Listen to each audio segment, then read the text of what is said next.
Bringing you Retrospect, a film excursion into past events which form the patterns by which we live today. Retrospect is brought to you by the Office of Civil and Defense Mobilization in cooperation with your local Civil Defense Office and your local station. And now here's your host, Douglas Edwards. Contrary to the way we remember it, the joyride of the prosperity during the 20s was not shared by everyone. The forgotten man during those years was the farmer. But even though he went through a grave crisis in the 20s, experience and tradition had taught him that the remedy for hard times was harder work. While the rest of the country plunged into despair during the Depression, the farmer went right on working. He hadn't been getting rich anyway. And then, in 1933, tragedy came full cycle. The farmer was suddenly faced with his oldest and dreaded enemy, drought. Throughout the Great Plains, from Montana to Oklahoma and Texas, from Arkansas to Colorado, the high winds came to blow away weakened crops and topsoil. The sweet prairie air became thick with destructive clouds of dust. Standing crops were buried under the drifting soil, and not a farm building, home, or piece of equipment proved tight enough to keep out the invading dust. The storms continued for days, sometimes weeks at a time. Turning night into day and day into night, they made every highway and black road a constant hazard. The farms would not be alone to suffer. Dust made a howling wilderness out of a prairie town, all of them all over the Midwest. Against the forces of nature, man, as always, could only look on in helpless frustration. The farmer prayed for daylight. When daylight came, he would find only sterility. Perhaps there would be time to salvage something, to infuse new life into that which he feared deep in his heart was lifeless. Perhaps the dust would not return. Perhaps he dreamed it all. The dust returned again and again throughout the drought years to consume the fruits of man's labor, to squander his daily bread, to shatter what little hope he harbored for the future. Then the dust storms ended. When there was nothing left to take, there was left only the grim evidence of the havoc that they had wrought. Those who had drawn their nourishment from the land could only wonder why a lifetime of toil and hardship should end in famine. Throughout the Dust Bowl, mass evacuation. The farmer prepared to leave the land forever. His place of shelter, his daily tools, now impotent and worthless. From the prairie states there began a great exodus. The highways saw a steady stream of tin Lizzies, each loaded down with all the worldly possessions of the nomads they carried. Their destination, California. Not everyone made it. Along the way, they constructed shanty towns where they could rest from the exhausting journey, where they could talk of the future with hope in their hearts, where few, if any, ever spoke of the past. The first to arrive were not disappointed. In the sun-drenched farms of California, there were opportunities for those who wanted to work, and the weary travelers wanted nothing more. But for all the opportunities, California could handle only so many transients. The Okies, as they were called, represented a potentially serious unemployment problem. In addition, there arose a question of public health. But in spite of the drastic measures taken by the state to check the influx, the homeless thousands kept coming, only to find awaiting them the long arm of authority and the disenchanting knowledge that there just weren't enough brass rings to go around. There were those who stayed behind, making the best of what they had and overcoming a tragedy for which they had not been prepared. It's important to remember that preparedness is a vital part of our lives. Every home is a vital link in our national defense. The director of the Office of Civil and Defense Mobilization has stated that if America is attacked with nuclear weapons, survival at the beginning would be a personal and individual responsibility.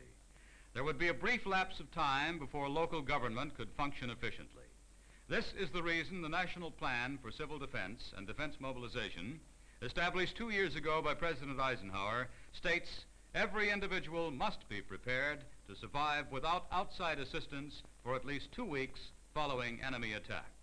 what kind of supplies would be needed, how much food and water.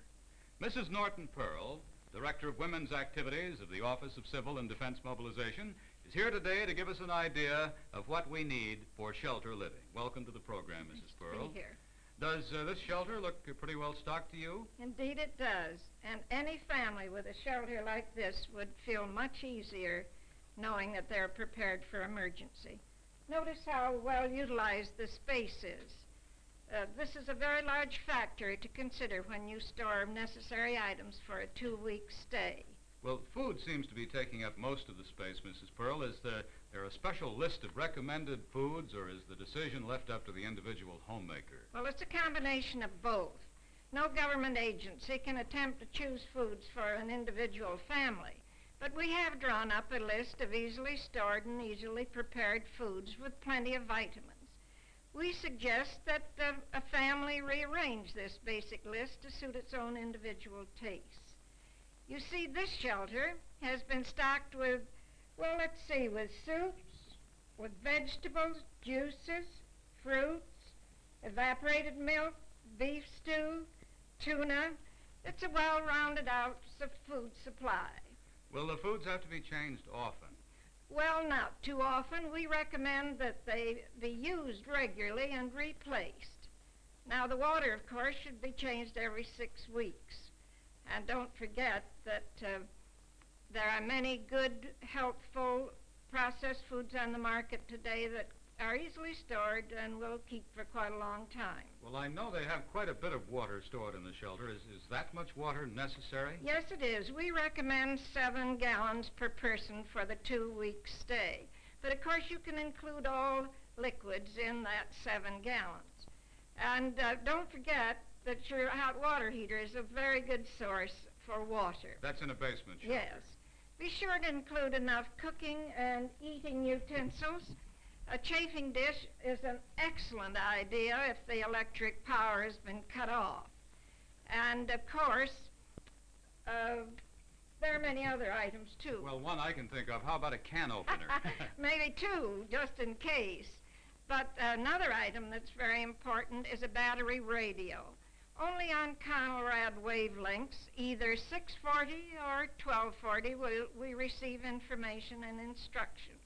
And this news can be a vital morale booster when you have to live in a shelter for 2 weeks.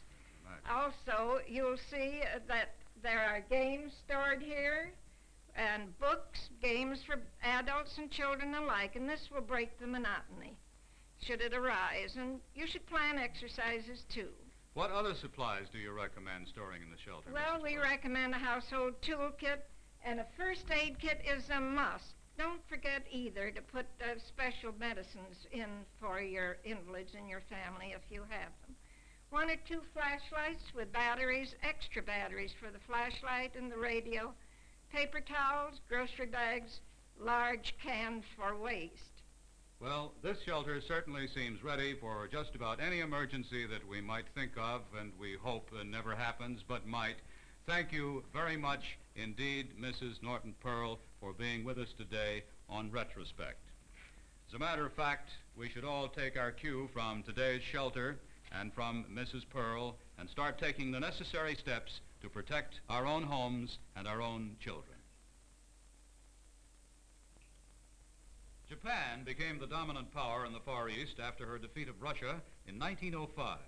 By 1920, the land of the rising sun was recognized as one of the Big Five world powers, one of the respected and influential members of the League of Nations. The Western world tended to picture Japan as a remote land of apple blossoms, butterflies, and rice paper. Few Westerners had been afforded a first-hand look at the real Japan, a nation with a passion for discipline, authority, and regimentation. The land of the rising sun, in the 60 years since her doors were reopened to foreigners, had seen the other great powers of the world expand their empires beyond the seas. While becoming a signatory to every major peace treaty of the 20s, Japan harbored the secret dream of a new order in Asia. Behind the Emperor Hirohito, a powerful military clique preached ultra-nationalism as Japan organized the most efficient and destructive war machine in the history of the Far East. In 1931, the worldwide depression hit hard at Japan. Heaviest of the economic blows was loss of the American silk market. The time had come, said the militarists, for direct action in China. The warlords planned a simulated explosion on the Japanese-controlled Manchurian Railway. They blamed the incident on Chinese bandits and sent a so-called punitive expedition into Manchuria to deal with the guilty parties. The warlords' idea of a punitive expedition turned out to be a fully equipped army. Drugged by the propaganda of his superiors, the Japanese soldier fought with fanatic devotion, believing patriotism and sacrifice for the state to be supreme attributes, believing Japan was destined to bring peace and order to all of Asia.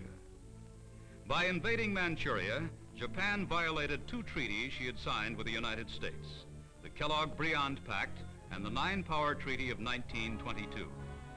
But Japanese military leaders used a convenient do-all diplomacy. "We act," Tokyo explains, they said. Thus did the land of the rising sun launch the first phase of its plan for domination of the Orient. The long military buildup had been worth all the effort. After striking with swift suddenness, nothing could stop the forward march of conquest. The poorly equipped forces of Manchuria and China had proved no match for a modern war machine.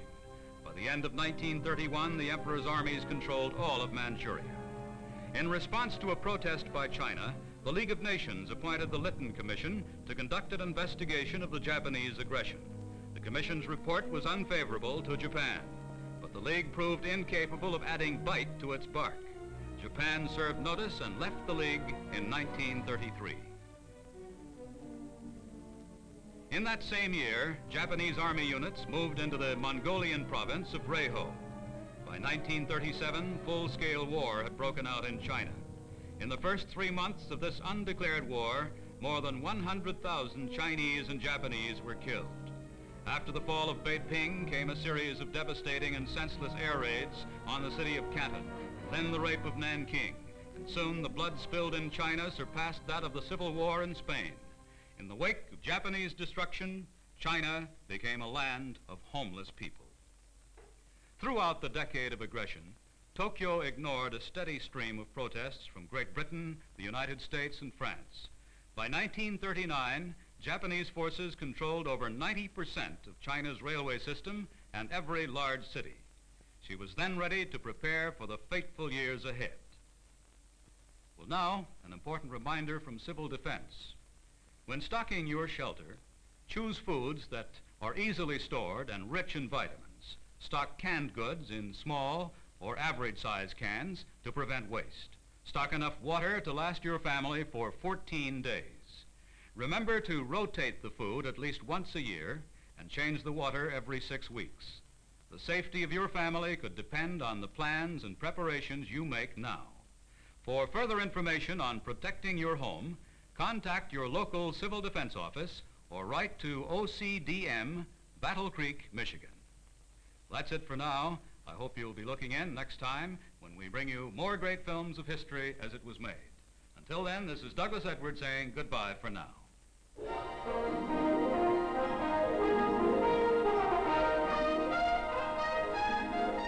Retrospect, starring Douglas Edwards, was brought to you by the Office of Civil and Defense Mobilization in cooperation with your local Civil Defense office and your local station. Survival in the nuclear age is a personal responsibility, touching every American family. Make sure you take part. Learn the facts about civil defense preparedness. Start your home preparedness program today. The prepared family builds a prepared nation. Civil defense is an American tradition.